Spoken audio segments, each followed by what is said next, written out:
leads us to seek when we're talking about progress. So in society, we oftentimes think about material progress, right? So we're really talking about the advancements that we see in technology, in the economy, infrastructure. We've got artificial intelligence, all sorts of different ways that in the material world, it may help us lead, more efficient lives maybe, right? And on the other hand, the moral progress, we're really looking at growth and more of the ethics, the empathy, the human dignity type of things, and how we normally measure those two. Material progress is really, again, right, the comfort, efficiency, productivity, is it helping me do things faster in a better way, versus the moral progress is really, is it helping me be a more compassionate individual? Am I being more fair? Am I being kinder to people? That's how I can kind of gauge, kind of my progress, how quickly I am evolving. The measure, right? Material progress, it's usually numbers. I can very easily point to things and say, hey, the GDP of such and such country is better because of these things that they have done to their infrastructure. Life expectancy is now, 3 years more because we've made all these advances to technology in the healthcare space, and we're able to identify diseases early on, and now we can give people, extra years in their lifespan. Whereas the moral progress, it's really about the again, right, really bringing in kind of that compassionate, the empathy piece, equality, the peace, the inclusion, the human rights, so to speak. And again, on the time piece, right, material progress can be very quickly. I mean, if we were to have a conversation maybe 20 years ago, and 20 years ago I said, you know what, there's going to come a day that you're going to be able to pick up your phone and very easily have a video call with somebody that lives in another country. And not only that, but there's going to be all of these virtual assistants that you can ask all sorts of questions to, your Siris, your Alexas of the world, right? That conversation 20 years ago, people probably would laugh at me. That sounds crazy, but nowadays, just a regular part of our everyday lives, right? But if we think about it, 20 years, it's a very short period of time for all of that advancement and everything else, all other examples that have come in that 20-year period, whereas that moral progress takes much longer. I mean, I'm 30, and I can tell you that I have not made the advances that I wish I had made in that 30-year period, right? So it does take much longer. And kind of the last piece is what really drives that kind of progress? What is really the motivating factors? And on the material side of things, yes, there's science, there's capitalism, right? There's the innovation piece. And the one thing I want to call out here is there is value in both. And we are going to see there's actually a question that Kardec posed to the spirits as it relates to both of these things. So we're not at all here to say, hey, we're only going to focus on, that for the rest of our lives. We're only going to focus on that right side. That's not what we're saying at all, because we're going to see that the moral progress also comes from the material progress. So they are interconnected. But the biggest thing is, and this is the question that I want to hear from you all. When this incarnation, however long we end up being here, just in this one single life for, out of the two, which ones do we take with us? The moral, right? And so the reason why Spiritism puts so much emphasis on the moral progress is because those are the things that we take with us. We're not saying to forego and not focus on the material progress, right? Because we are incarnated in a material planet. We do have material needs, but how are we balancing our time? Where are we actually putting the emphasis of our time? Is it just in, to Peter's point, the wake up, go to work, pay bills, go to sleep, wake up and do it all over again? Or in the middle of that, am I seeking out the opportunities to also focus on the moral progress? And so for tonight's topic, that'll be where we focus there. And this is the question that I was referencing. So question 780, Kardec asked the spirits, does moral progress always follow intellectual progress? And the answer was pretty clear. Yes, in fact, it's a consequence of that, but it doesn't always follow it immediately, which kind of begs the question, right? And I've had conversations with friends about this, friends that don't, are not necessarily very familiar with Spiritism. And as we started talking about some of the stuff, they start to ask, well, Lou, help me understand then. If as a society, we're so evolved, we have put people on the moon, we have artificial intelligence, we have all these sorts of things, how do we still continue to see such barbaric acts? How do we still continue to see things that are unthinkable, right? And that's the answer right there, that yes, those things are interconnected, right? And it's a consequence. However, it doesn't always follow immediately, which is why we can have societies, we can have individuals who are highly advanced materially, but not necessarily on the moral side of things. And so there's also a follow-up question here that Kardec asked, which was, well, then how can that intellectual progress lead to the moral progress? And the answer was by making good and evil understandable, right? So being able to discern between those two things, for then humans can choose between the two. The development of free will follows the development of intelligence and increases the responsibilities of humans for their acts. Because here's the thing. If we were to go back again, right, go back in time a little bit and think about the fact that even these resources, the access to books, the Bible, everything that Spiritism talks about, 20, 30 years ago, I think we could probably agree that it was not as easily accessible, right? But nowadays, I can Google and access everything anywhere at any point in time.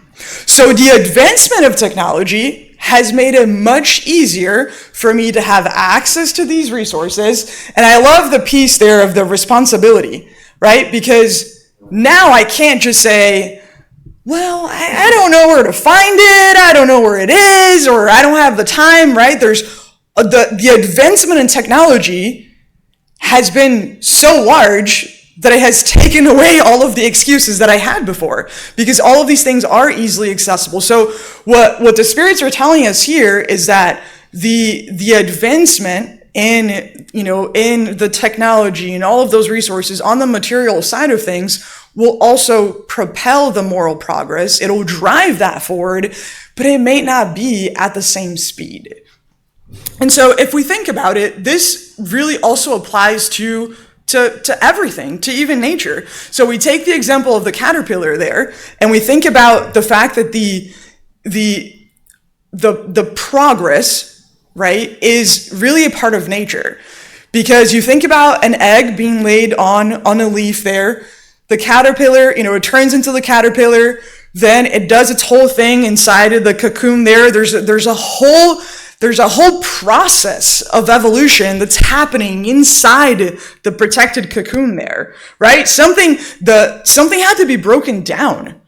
She needs to come out of that cocoon to then transform into the butterfly. So it's really the disruption, the evolution is a part of nature, is a part of divine law. We are here to evolve, and so is everything else in creation, starting from the simplest of animals there. Another really great example is passion fruit. I don't know how many of you are familiar with how passion fruit grows, but it's an incredible process. And what fascinates me the most, so a lot of the initial stages, right, the seed, the germination, all of that, pretty straightforward compared to other trees that are out there.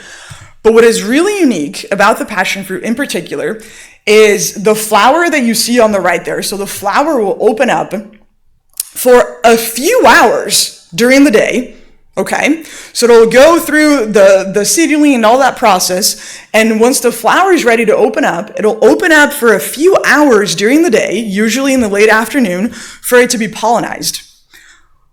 Once it's pollinized, it'll close itself back up towards the end of the day, so in the same day, the flower opens up, bee comes in, pollinizes, the flower closes back up, and the fruit actually grows from within the flower. And the flower is beautiful, but the whole process, again, right, you think about the fact that sometimes things have to be disrupted, sometimes even broken down for something greater to come to life. Because that seed, right, you plant the little seed, but the seed needs to be broken apart for everything to sprout. And so all of this, really, the need, the push to progress and to evolve is even a part of nature. Right? So why wouldn't it be a part for us who have, gone through a lot of these processes as well? And so then the question becomes, well, what about destruction? Right? What about all of the things that we're seeing around the world, the floods, all of the climate events that are happening all around the world, right? Whether it be hurricanes, earthquakes, you name it, it's all out there. What does Spiritism really tell us about this? And so is it really a law of nature? And what the Spirit said was it is necessary for everything to be destroyed in order to be reborn and regenerated. What we oftentimes call destruction is really no more than transformation that is aimed at renewing and improving living beings. And I think the really beautiful thing about this response is the reframing of what we oftentimes see when those things are happening, right? Because we do see them as destruction. But the piece that I think is just phenomenal about this answer is that it's when something is destroyed, it just kind of ends there, right? It's destroyed, that's the end of it. But when a transformation happens, destruction could be a part of it, but it doesn't end there. The destruction is just a path. It's a part of something greater, which ultimately leads to that transformation.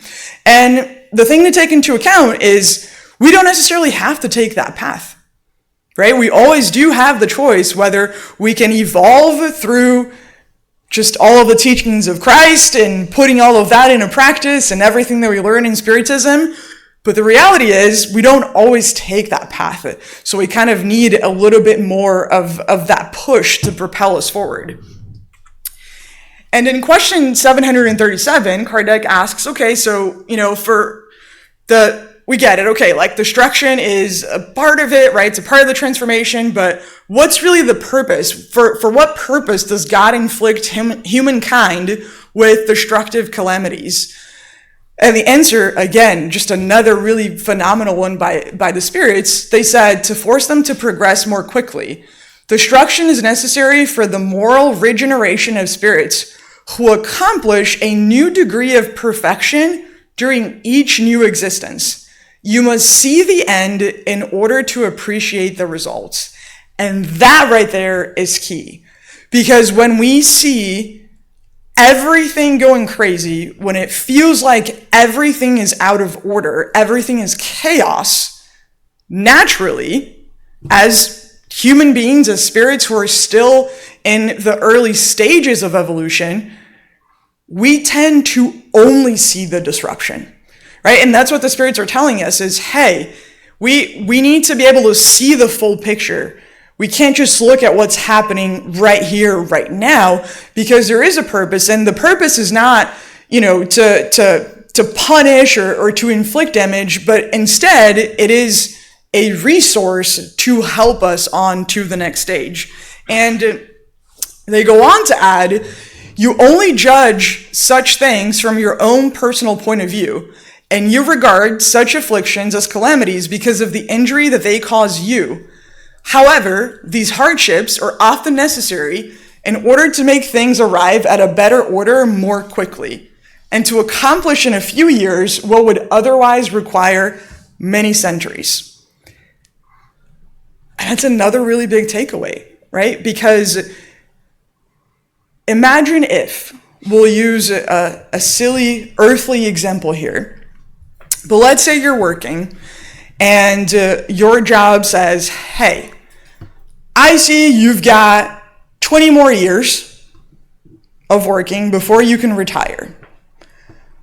But if you can work on this one individual project right here, and this project is successful, we'll get you to retire in 5 years.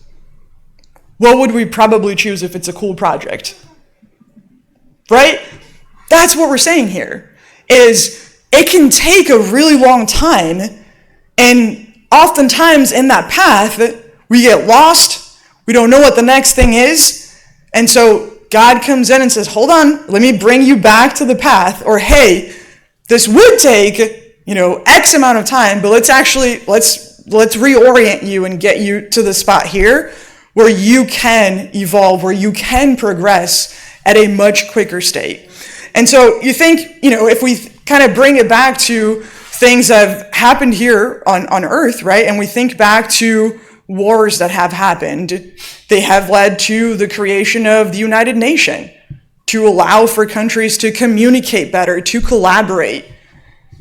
You think of a global pandemic and how it helped people realize, reflect on choices, on how we deal with the world, how we engage with people, how we're more mindful of being around people and being respectful and all of that, right? So sometimes it's a push that we need. It's not a punishment, but it is a part of that progression towards the evolution, towards that relative perfection that we want to be able to achieve.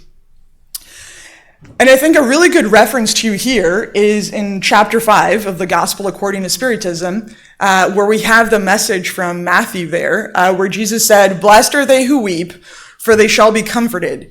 Blessed are they who hunger and thirst for righteousness, for they shall be filled. Blessed are they who suffer persecution because of righteousness, for the kingdom of heaven is theirs."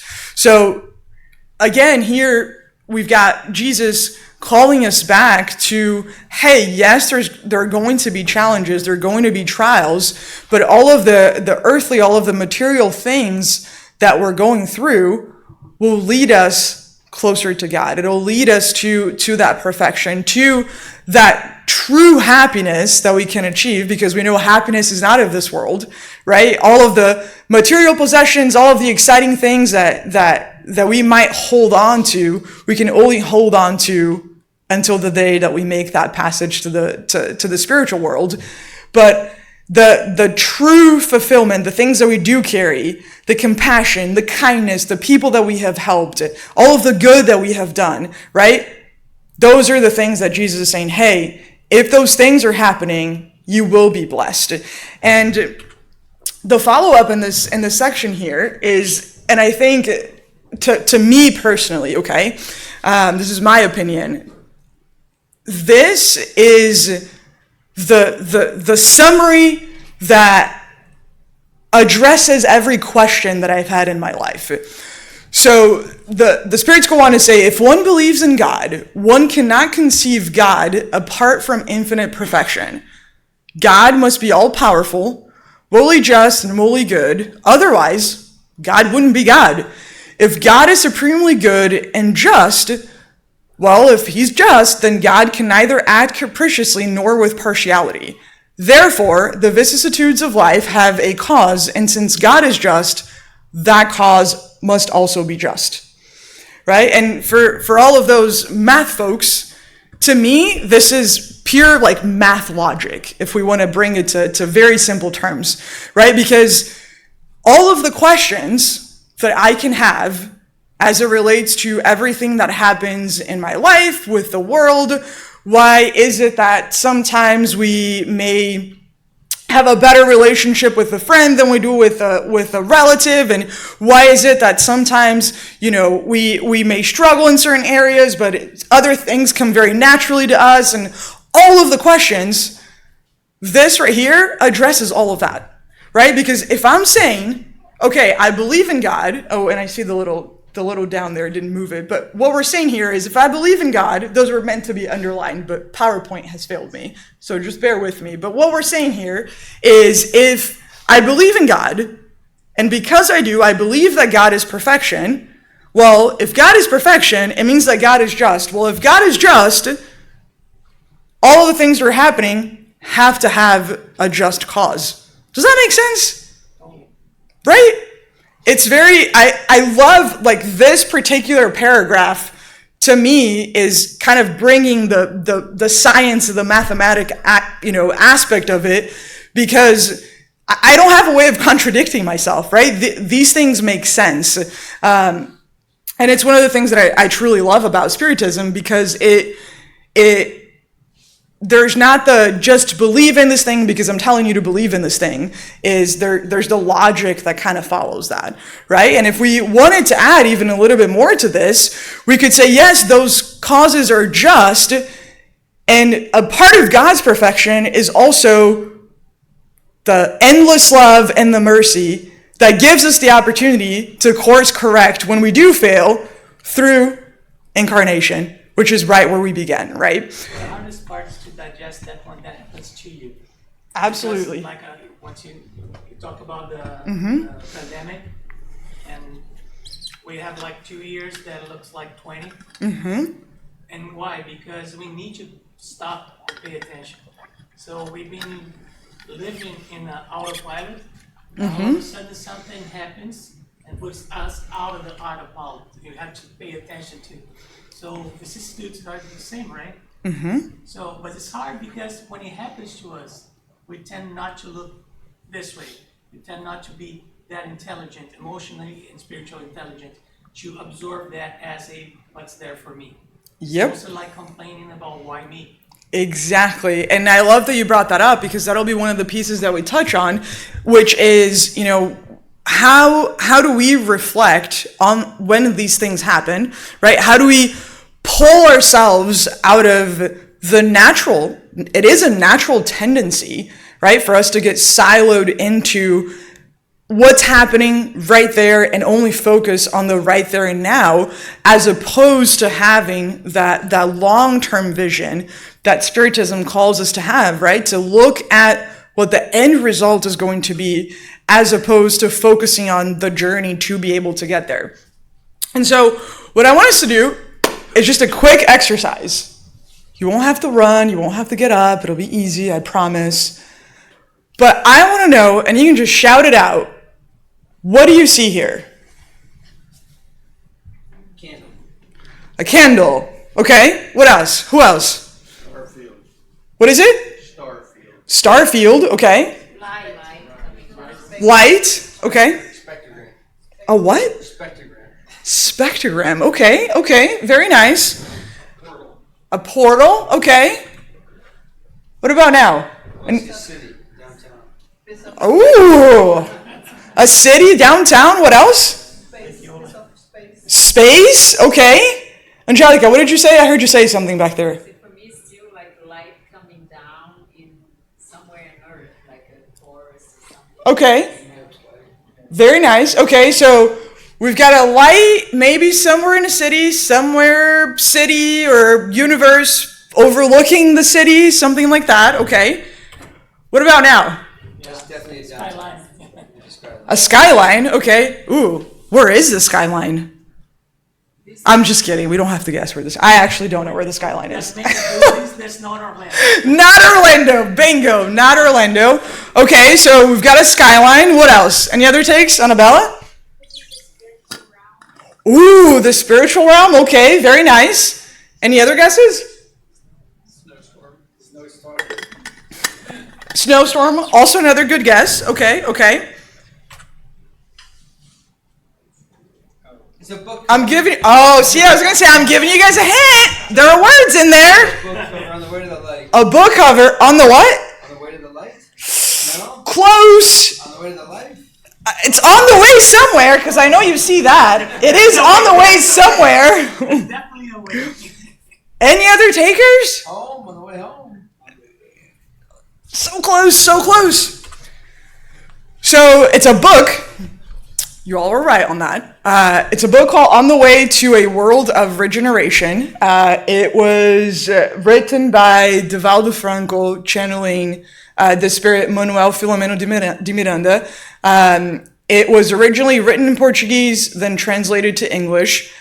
This book tells the fascinating story of all of the work that happened in the spiritual realm during COVID. So it tells the story of how the spirit, Manuel Filomeno de Miranda, along with many other colonies of spirits, worked tirelessly to support everyone incarnated here on Earth during the pandemic. And why I bring this book up is, well, when we talk about, everything that we talk about, we want to make sure that there's a practical way for us to walk out of here and what do we do with this information, right? How do we apply this to everyday life? And if you have sat through some of my talks, I always like to talk about that practicality. And the first piece is the studying, the diving into Spiritism and everything that Spiritism has to teach us.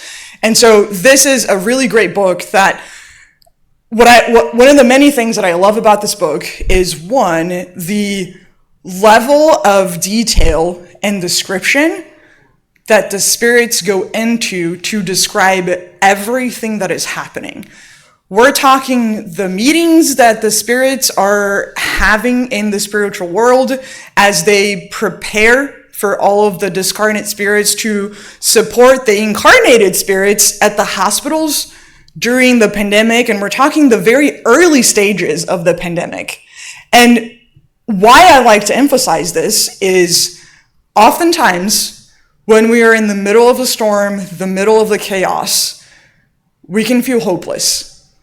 We can feel like we are on our own, but there is so much that is happening that we may not be able to see, but it doesn't mean that it's not happening, to comfort us, to assist us, to provide us with the resilience to get through that challenge. And this book goes into a lot of detail as to all of the work that went on during the pandemic. I won't spoil it too much, but there's even a chapter that discusses how a lot of places closed down, including the Spiritist centers, both here, Brazil, worldwide, right? And they were holding virtual meetings, and there was a very dedicated volunteer at one of the Spiritist center that it talks about in this book, that he was having challenges at home with his wife, and how there was a lot of influence from spirits that needed help,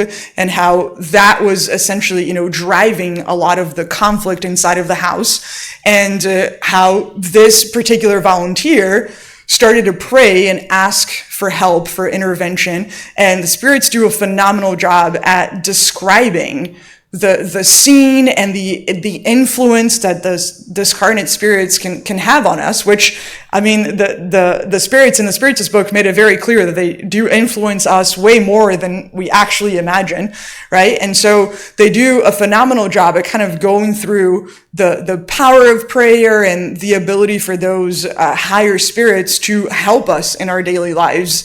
And so highly, highly recommend that. But really, overall, right, to Peter's point, how much of our time here are we dedicating to our spiritual and to our moral progress? And there's no better place to start than by really diving into Spiritism. This is just one of the many books, but the other recommendation that I'll put out there is, if you just want to read through a few pages of the Gospel according to Spiritism tonight, there's part 3, Chapter 1, it talks about the laws, right? So the laws of nature, the laws of progress, and all of that. There's also a part in there that provides some really good insight and some really good answers in the Spiritist book as to, why do the things that happen in the material world happen in terms of everything that we're seeing, right? Some of the things that we talked about, like the wars, the climate changes, and all that kind of stuff. And that's the thing, like I said, that I love the most about Spiritism, is that it provides answers. There has yet to be a question that I've had that Spiritism hasn't been able to answer in a very logical way. So the other piece with this is the reflection.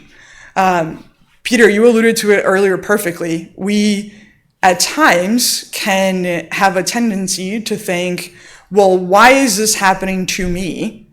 As opposed to, why is this happening for me? what can I take out of this as a lesson? What can I learn, right? Because everything is in life is going to be a lesson. But it's up to us whether we choose to see it as a lesson or not. But there absolutely is something that we can learn from it, right? That we can take with us as we move forward. And instead of, I think that mind kind of shift of why is this happening to me versus what can I learn from this, right? What can I take away? How can I improve? How can I progress from this? And that self-reflection, not always easy to have, right? Especially when we're in the trenches, we're struggling, everything's happening.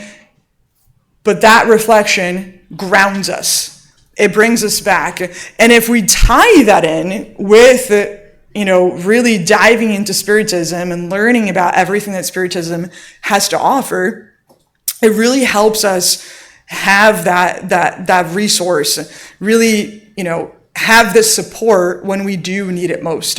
And so that's always a really great call to action, especially if it's something where, maybe you just read 5 to 10 questions in the Spirits book every single day. The benefit of doing some of these things more often than not is that those are all reminders, right? If I open up Happy Life and it's telling me about patience and kindness, and I read that every day when somebody cuts me off in traffic, because I read that message, it's fresh in my mind, it's going to trigger the reflection of, I probably don't need to have that reaction, right? So the more connected that I can be on a more frequent basis, the easier is going to be for me to have those reflections more frequently, which means I will be putting those things into practice on a more frequent basis and therefore evolving more quickly. Because the how quickly we progress, that's up to us, right? We make that decision, and how we decide is whether we're putting more emphasis on the material things or am I putting more of that emphasis on that moral progress there. And then the last piece, of course, is prayer. And if you've sat through any of my talks, you might look at this and go, Lou, I feel like this is always very familiar. And it is. It's intended to be that way. When we do these things, it leads us to those outcomes, right? Because the tools that we need are in here. The resources that we need to lean on to get through the challenges, to build the resilience, to become more compassionate, more kind, more patient, whatever the case may be, all lies in these right here. And so the last thing to wrap us up, I apologize, this book is not translated, but if anybody would like to translate, what a wonderful project to contribute as well. But I have translated the one message that's in here. If suffering has knocked at your door, do not despair. Blessed are those who are afflicted, for they shall be comforted. Suffering seems like evil to everyone, and pain is frightening. But when we learn that pain is a liberation that restores peace to our spirit, we begin to judge it as less painful. For your pain to hurt less, learn to accept it, for it represents your liberation. So the pain, the trials, the challenges, instead of looking at them as why me, why are they happening to me, if we start to look at them as opportunities to learn, to improve, to evolve, that pain will start to lessen. Thank you. I appreciate your attention, your kindness, and thank you for having me.